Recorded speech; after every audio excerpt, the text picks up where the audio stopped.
அம்பலத்தை அம்பு கொண்டு அசங்கென்றால் அசங்குமோ கம்பமற்ற பார்க்கடல் கலங்கென்றால் கலங்குமோ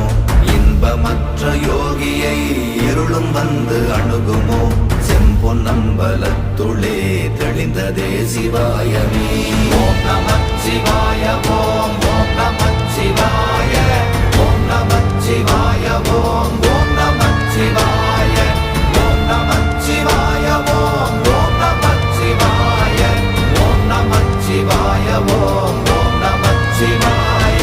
அவ்வெனும் எழுத்தினால் அகண்டம் ஏழுமாகினாய் உவ்வெனும் எழுத்தினால் உருத்தரித்து நின்றனை மவ்வெனும் எழுத்தினால் மயங்கினார்கள் வையகம் அவ்வும் உவ்வும் அவ்வுமாய் அமர்ந்ததே சிவாயமே ஓம் நமச்சிவாய